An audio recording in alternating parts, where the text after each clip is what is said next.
SM. ಕೃಷ್ಣರವರ ಪಾರ್ಥಿವ ಶರೀರ ಸದಾಶಿವನಗರ ನಿವಾಸದಿಂದ ಸದ್ಯ ಈಗ ಮದ್ದೂರಿನೆಡೆಗೆ ಸಾಗ್ತಾ ಇದೆ. ಸಕಲ ಸರ್ಕಾರಿ ಗೌರವಗಳೊಂದಿಗೆ ಇವತ್ತು ಸಂಜೆ ಅವರ ಅಂತ್ಯಕ್ರಿಯೆ ಜರುಗಲಿದ್ದು, ಸದ್ಯ ಈಗ ಸದಾಶಿವನಗರ ನಿವಾಸದಿಂದ ಹೊರಟ ಪಾರ್ಥಿವ ಶರೀರ ಮೆರವಣಿಗೆ ಮೂಲಕ ಎಸ್.ಎಂ.ಕೆ ಶರೀರ ಮದ್ದೂರಿನತ್ತ ಸಾಗ್ತಿದೆ. ಇನ್ನು ಡಿಕೆಶಿ ಕುಟುಂಬ ಸೇರಿದಂತೆ ಹಲವು ಗಣ್ಯರು ಭಾಗಿಯಾಗಿದ್ದಾರೆ. ಗೋವಿಂದ ಗೋವಿಂದ ಅಂತ ಕೂಗಿದ ಕುಟುಂಬಸ್ಥರು ತೆರೆದ ವಾಹನದಲ್ಲಿ ಎಸ್.ಎಂ.ಕೆ ಪಾರ್ಥಿವ ಶರೀರ ರವಾನೆಯಾಗ್ತಾ ಇದೆ. ವಯೋಸಹಜ ಅನಾರೋಗ್ಯ ಮತ್ತು ಇತರೆ ಕಾರಣಗಳಿಂದಾಗಿ ಅಂದ್ರೆ ಅವರಿಗೆ ಶ್ವಾಸಕೋಶ ಸೋಂಕು ಕೂಡ ಇತ್ತು. ಇದರಿಂದಾಗಿ ಬಳಲ್ತಾ ಇದ್ದ ಮಾಜಿ ಸಿಎಂ ಎಸ್.ಎಂ. ಕೃಷ್ಣರವರು ಡಿಸೆಂಬರ್ 10ರ ಮಧ್ಯರಾತ್ರಿ 2:30 ಸುಮಾರಿಗೆ ಕೊನೆಯುಸಿರೆಳೆದಿದ್ದಾರೆ. ಇನ್ನು ನಿನ್ನೆ ದಿನವಿಡೀ ಬೆಂಗಳೂರಿನಲ್ಲಿ ದರ್ಶನಕ್ಕೆ ಅವಕಾಶವನ್ನು ಕಲ್ಪಿಸಿಕೊಡಲಾಗಿತ್ತು. ಈಗ ಬೆಳಗ್ಗೆ ಕುಟುಂಬಸ್ಥರು ಪೂಜೆ ಎಲ್ಲ ಕೂಡ ಸಲ್ಲಿಕೆ ಮಾಡಿದ ನಂತರ ನೋಡಿ, ಈ ಒಂದು ವಾಹನದಲ್ಲಿ ಮದ್ದೂರಿನತ್ತ ಪಾರ್ಥಿವ ಶರೀರ ಸಾಗ್ತಾ ಇರುವಂಥದ್ದು. 11 ಗಂಟೆ ಸುಮಾರಿಗೆ ಸೋಮನಹಳ್ಳಿಗೆ ಪಾರ್ಥಿವ ಶರೀರ ತಲುಪಲಿದೆ. ಇನ್ನು ತೆರೆದ ವಾಹನದಲ್ಲಿ ಎಸ್.ಎಂ.ಕೆ ಅಂತಿಮ ಯಾತ್ರೆ ಶುರುವಾಗಿರುವಂಥದ್ದು.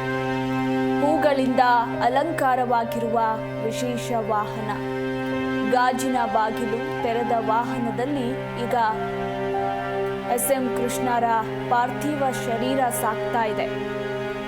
11 ಗಂಟೆಗೆ ಸೋಮನಹಳ್ಳಿಗೆ ಮೃತದೇಹ ತಲುಪಲಿದ್ದು, ಇನ್ನು 11 ಗಂಟೆಯಿಂದ ಮಧ್ಯಾಹ್ನ 3 ಗಂಟೆ ತನಕ ಅಲ್ಲಿ ಕೂಡ ಸಾರ್ವಜನಿಕರ ದರ್ಶನಕ್ಕೆ ಅವಕಾಶ ಇರುತ್ತೆ. ತದನಂತರ ಅಂತ್ಯಕ್ರಿಯೆಯ ವಿಧಿವಿಧಾನಗಳು ಜರುಗಲಿವೆ. ದೃಶ್ಯಾವಳಿಗಳಲ್ಲಿ ನೀವು ಕೂಡ ಗಮನಿಸಬಹುದು. ಹೂಗಳಿಂದ ಅಲಂಕಾರವಾಗಿರುವ ಈ ಒಂದು ವಿಶೇಷ ವಾಹನದಲ್ಲಿ ನೆಮ್ಮದಿಯಾಗಿ ಮಲಗಿಕೊಂಡು ಸಾಗ್ತಾ ಇದ್ದಾರೆ ಎಸ್.ಎಂ. ಕೃಷ್ಣರವರು. ನೋಡಿ, ಹೋಗ್ತಾ ಇರುವಂತಹ ದೃಶ್ಯಾವಳಿಗಳನ್ನು, ಮದ್ದೂರಿನತ್ತ ಪಾರ್ಥಿವ ಶರೀರ ಸಾಗ್ತಾ ಇರುವಂತಹ ದೃಶ್ಯಾವಳಿಗಳನ್ನು ನಾವು ನಿಮಗೆ ತೋರಿಸ್ತಾ ಇದ್ದೀವಿ, ಗಮನಿಸಬಹುದು. ಇನ್ನೇನು 11 ಗಂಟೆ ಸುಮಾರಿಗೆ ಪಾರ್ಥಿವ ಶರೀರ ಸೋಮನಹಳ್ಳಿ ತಲುಪಲಿದೆ. ಈಗ ಚಾಲುಕ್ಯ ವೃತ್ತ, ಟೌನ್ ಹಾಲ್, ಮೈಸೂರು ರಸ್ತೆ, ಕೆಂಗೇರಿ, ಬಿಡದಿ, ರಾಮನಗರ, ಚನ್ನಪಟ್ಟಣ ಮಾರ್ಗವಾಗಿ ಪಾರ್ಥಿವ ಶರೀರ ಮದ್ದೂರಿಗೆ ಸಾಗಲಿದೆ. ಇನ್ನು ಬಿಡದಿ, ರಾಮನಗರ, ಚನ್ನಪಟ್ಟಣದಲ್ಲಿ ಒಂದು 4-5 ನಿಮಿಷಗಳ ಕಾಲ ವಾಹನವನ್ನು ನಿಲುಗಡೆ ಕೂಡ ಮಾಡಲಾಗುತ್ತೆ. ಆ ಸಂದರ್ಭದಲ್ಲಿ ಅವರ ಅಭಿಮಾನಿಗಳು, ಸಾರ್ವಜನಿಕರು ಅಂತಿಮ ದರ್ಶನವನ್ನು ಪಡೆದುಕೊಳ್ಳಬಹುದು. ಇನ್ನು 3 ಗಂಟೆಯ ನಂತರ ಎಸ್.ಎಂ.ಕೆ ರವರ ಅಂತ್ಯಕ್ರಿಯೆ ಜರುಗಲಿದೆ. ಒಕ್ಕಲಿಗ ಸಂಪ್ರದಾಯದಂತೆ ಅಂತಿಮ ವಿಧಿವಿಧಾನದ ಕಾರ್ಯಗಳು ನಡೆಯಲಿವೆ. ಮೊಮ್ಮಗ ಅಮರ್ತ್ಯ ಹೆಗ್ಗಡೆಯಿಂದ ಅಂತಿಮ ವಿಧಿವಿಧಾನದ ಕಾರ್ಯಗಳು ಜರುಗಲಿವೆ.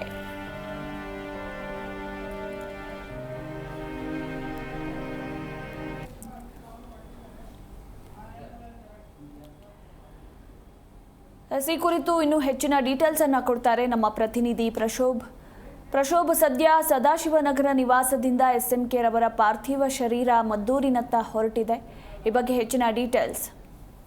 ಮಧುಮಲ, ಈಗ ಬೆಂಗಳೂರಿನ ಕೆಲ ಐಕಾನಿಕ್ ಜಾಗಗಳ ಮೂಲಕ ಒಂದಷ್ಟು ಮೆರವಣಿಗೆ ಮಾಡಿ ಎಸ್.ಎಂ. ಕೃಷ್ಣ ಅವರಿಗೆ ಬೆಂಗಳೂರಿನಿಂದ ಬೀಳ್ಕೊಡುಗೆ ಮಾಡುವಂತ ಒಂದು ಪ್ರಕ್ರಿಯೆನ ಡಿ.ಕೆ ಕುಟುಂಬರವರು ನಿರ್ಧಾರ ಮಾಡ್ಕೊಂಡಿರೋದು. ಅದೇ ಪ್ರಕಾರವಾಗಿ ಮೇಕ್ರಿ ಸರ್ಕಲ್ ಆಗಿರ್ಬೋದು, ಟೌನ್ ಹಾಲ್ ಆಗಿರ್ಬೋದು, ಈ ರೀತಿ ಒಂದಷ್ಟು ಜಾಗಗಳಿಗೆ ಹೋಗೋ ಮೂಲಕ ಅದ್ರ ಮೂಲಕ ಹೋಗೋ ಮೂಲಕ ಎಸ್.ಎಂ. ಕೃಷ್ಣ ಅವರ ಒಂದಷ್ಟು ಬೆಂಗಳೂರಿಗೆ ಮುಖ್ಯವಾಗಿ ಕೊಟ್ಟಿರುವಂತಹ ಕೊಡುಗೆಯನ್ನ ಸ್ಮರಿಸುವಂತ ಒಂದು ಸಿಂಬಾಲಿಕ್ ಜೆಸ್ಚರ್ ಆಗಿದೆ. ಇದನ್ನ ಹೊರತುಪಡಿಸಿ ಅವರ ಮೊಮ್ಮಗ ಆದ ಅಮರ್ತ್ಯ ಹೆಗಡೆ ಅಂದ್ರೆ ಸಿದ್ಧಾರ್ಥ್ ಅವರ ಮಗ ಎಸ್.ಎಂ. ಕೃಷ್ಣ ಅವರ ಅಂತಿಮ ವಿಧಿವಿಧಾನಗಳನ್ನ ನೆರವೇರಿಸೋರಿದ್ದಾರೆ. ಸೊ ಮದ್ದೂರಿನಲ್ಲಿ ಈಗ ಎಲ್ಲ ಸಿದ್ಧತೆಗಳನ್ನ ನಡೆಸ್ತಾ ಇದ್ದಾರೆ.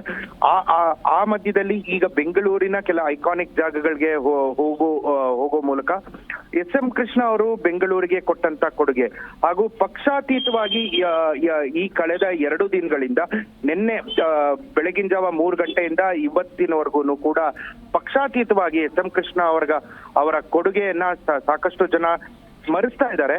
ಅವರು ಯಾವ ರೀತಿ ರಾಜಕೀಯದಲ್ಲಿದ್ರು ಹಾಗೂ ಅವರ ಒಂದು ವ್ಯಕ್ತಿತ್ವ ಮತ್ತೆ ವರ್ಣರಂಜಿತ ಜೀವನವನ್ನ ಒಂದಷ್ಟು ಜನ ಮಾದರಿಯಾಗೂ ಸಹ ತಗೋಬೇಕು ಅಂತ ಒಂದಷ್ಟು ಜನ ಅಭಿಪ್ರಾಯವನ್ನು ಪಟ್ಟಿದ್ದಾರೆ.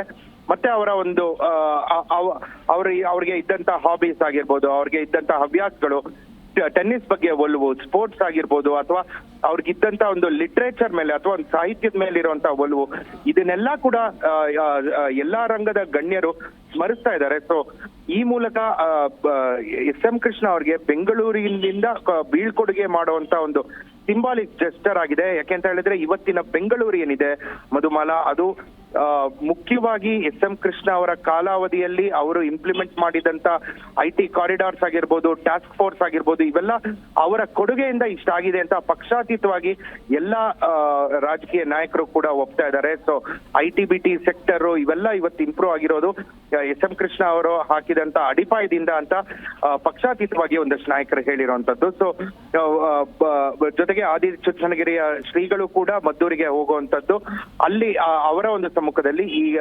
ಅಂತ್ಯಕ್ರಿಯೆ ನಡೆಯೋದಿದೆ ಮಧುಮಾಲ. ಥ್ಯಾಂಕ್ ಯು ಪ್ರಶೋಭ್, ನಿಮ್ಮೆಲ್ಲ ಮಾಹಿತಿಗಾಗಿ.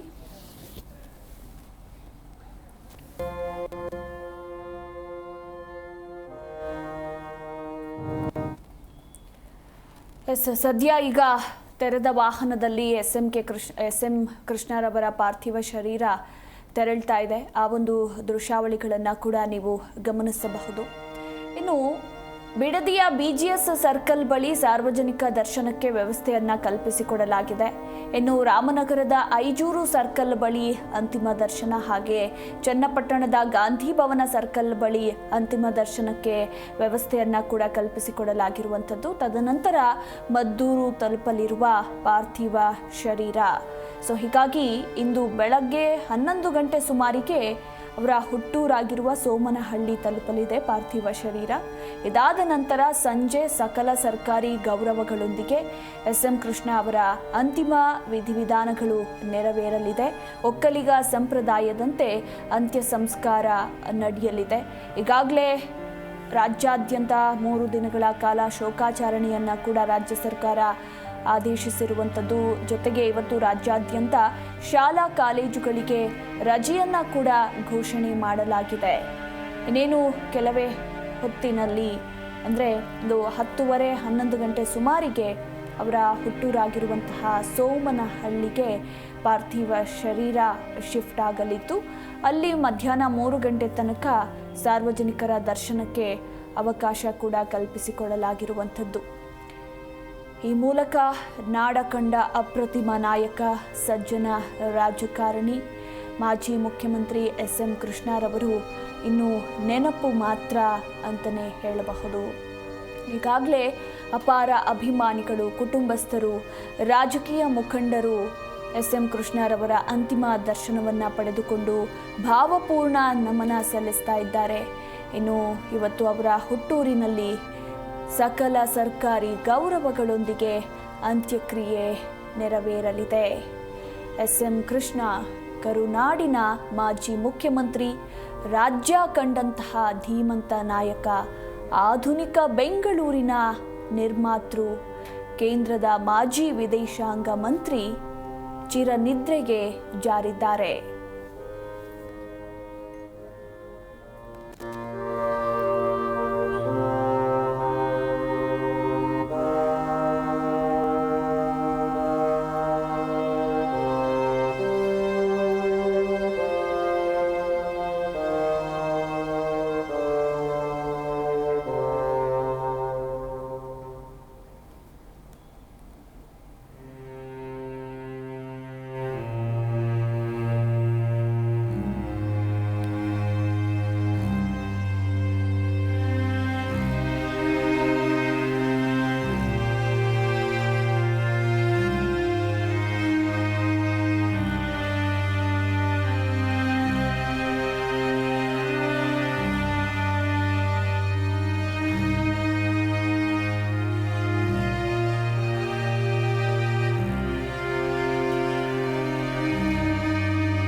ಜಿ ಕನ್ನಡ ನ್ಯೂಸ್ ಈಗ ನಿಮ್ಮ ಮನೆಯಲ್ಲೇ ನೋಡಿ.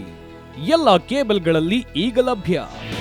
ನಿಮ್ಮ ನೆಚ್ಚಿನ ಜಿ ಕನ್ನಡ ನ್ಯೂಸ್ ಈಗ ಸನ್ ಡೈರೆಕ್ಟ್ ನಲ್ಲಿ number 292, Tata play number 1664, Jio TV number 1334, NXT digital number 30, N cable number 30, city networks 51, U digital number 162, GTPL number 17, Rockline telecommunications number 42, Shri Basaveshwara cable number 168, rural cable network 60, Vinayaka digital 57, Abhishek cable 821, city channel 53, Siddeshwara cable network 57, V4 digital Infotech 628, ಸೂರ್ಯ digital networks 53, Gajanan digital number 836, Malnad infotech private limited number